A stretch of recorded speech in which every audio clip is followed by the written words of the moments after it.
Earlier today, government wrote to the JoyNews channel of the Multimedia Group Limited, expressing disappointment with reference to a documentary that was aired on that channel last night.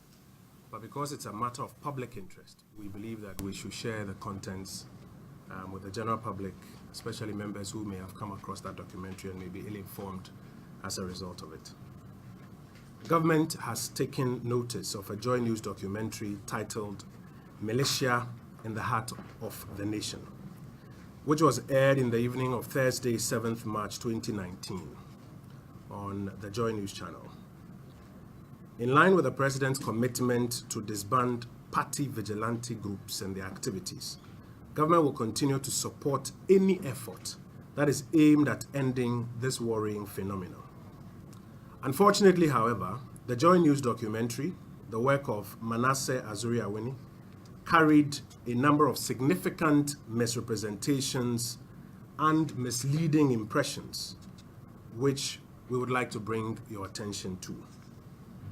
Firstly, the promotion of the documentary and the narrative of the documentary stated emphatically that a militia, that is, a military force raised from the civil population to supplement a regular army in an emergency, a militia, had been uncovered training and operating at a security zone with the complicity of the current administration and identified as belonging to the New Patriotic Party.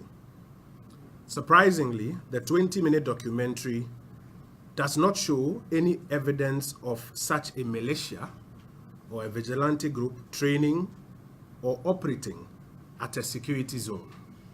Rather, it shows a group of young men and women dressed up in white shirts and black suits converging at the Christianborg Castle in Osu in the belief that jobs will be found for them. Now, from JoyNews' own documentary, it is clear that the organization involved in this matter says it's helping unemployed young men and women find jobs and operates a website that openly states this as their objective.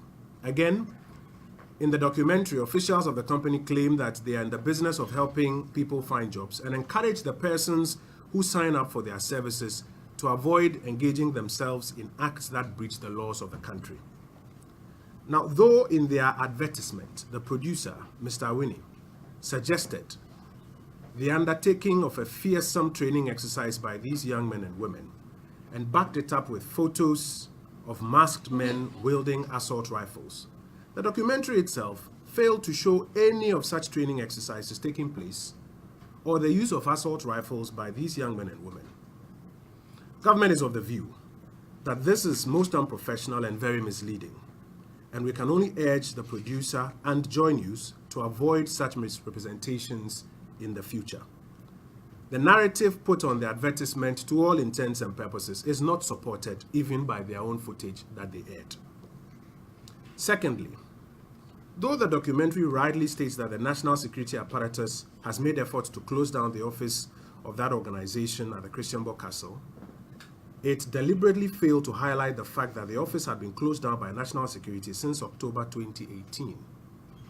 Indeed, as has been rightly indicated, there's no militia or vigilante group operating from the Christianborg Castle.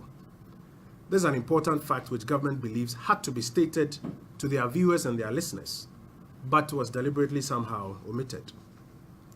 This organization or this company known as the I Group initially succeeded in using the garden grounds of the Castle Osu for its activities because its promoter, one Nana Rekwado, had been assigned an office there to work with a task force to retrieve landed property and vehicles in the possession of officials of the Eswa Mahama administration. After the conclusion of the work of the task force in August 2018, he subsequently converted the office allocated to him into a private business office for the stated purposes of his company. Admittedly, this should not have been allowed to happen in the first place. But it was quickly dealt with in October 2018 when he was evicted from the premises by a joint operation involving personnel of the National Security Secretariat and the Ghana Police Service. We wish to reiterate that contrary to attempts to suggest that Nana Reko Ado is currently associated with President Akufo-Addo. That is not the case. He is not currently presently associated with President Akufo-Addo. Indeed, Nana Rekwado left the employ of President Akufo-Addo in 2010, at a time when he was not even presidential candidate of the New Patriotic Party. And we believe that any simple check would have revealed this and ensured an avoidance of the attempt to link his organization's activities to the president. Thirdly, it is important to state for the record that the Castle Osu is not a security zone. Neither is it an annex of the presidency. Indeed, it is a facility operated by the Museums and Monuments Board after President Akufo-Addo on March 5, 2017, tasked the Ministry of Tourism, Arts and Culture to spearhead its transformation into a museum. I'm sure you all recall that. The general public may refer to the news items of March 5, 2017, the date on which the president gave that directive publicly. Indeed, the castle gardens are also open for use by members of the public. The narrative in this promotion, in particular, that connotes the Castle Osu as a security zone, which is being used to train militia and vigilantes, is most worrying. Indeed, if this group was still operating from the castle, wouldn't the Commission of Inquiry currently looking into the events of Ayawaso West Wogon and political vigilantism have noticed them there by now? I believe they would have. The journalists who go there to cover the activities of this commission would also have noticed them there by now. Fourthly, the documentary also stated categorically that young men and women seen in it had been used for security operations, quote, in and outside of Accra. I'm sure those who watched or listened to it heard that categorical statement. One would have expected that such a list of these operations will be made available in the documentary. But curiously, that was not done. Again, the documentary stresses that members of the group provided security at an event held at the Accra International Conference Center, celebrating the life of Chief S.D. Dombo, an event which was attended, yes, by the president, the vice president, the former president Kufuor, and key government functionaries. Unfortunately, there's no evidence in this documentary to back the security provision assertion beyond the mere say-so of the producers of the documentary. In essence, what the documentary has done with respect to this specific point is that it creates an impression but doesn't substantiate it with any evidence.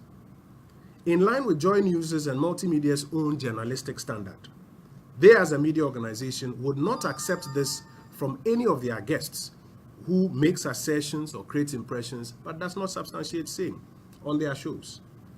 We believe that this is unfortunate and it falls short of their own best practices over the years. Lastly, the disingenuous and deliberate attempt to cast the President of the Republic in a negative light vis-a-vis the fight against vigilantism, the fight against vigilantism exposes what we now believe to be the real motive of this documentary. Now, you recall that President Akufo-Addo made a passionate, sincere appeal to all political parties to disband their vigilante groups on the 21st of February 2019 when he delivered to Parliament a message on the state of the nation. He reiterated this call on the 6th of March 2019 at the 62nd Independence Day celebration in Tamale. Remarks by the host of programs on JoyNews, who sought to promote this documentary, have stated without a shadow of doubt that the president was preaching virtue and practicing vice, when indeed they knew that their documentary was based on activities captured in 2018 and which had nothing to do with militias or vigilantism. This is unfortunate as a development, and we're at a loss as to why a highly respected media outlet will seek to create this unfounded impression, and that's why we call it disingenuous and deliberate. Ladies and gentlemen, there have been many occasions where JoyNews has produced documentaries that are based on fact, that are based on truth, that are based on accuracy. However, on this occasion, this so-called undercover documentary falls short of their own standards. It only puts together conjecture, mischief, sensationalism, unvalidated suspicions, and I dare say malice, and is presented to the Ghanaian people as truth. We welcome the willingness of all well-meaning Ghanaians, civil society organizations, and the media to support the president's fight against party vigilantism. And we urge that this is channeled towards supporting the efforts of the various political parties in finding mutually acceptable means to succeed. The President has demonstrated unprecedented leadership in tackling the menace of election-related violence in our body politic. His call to action is sincere and therefore must be supported by all.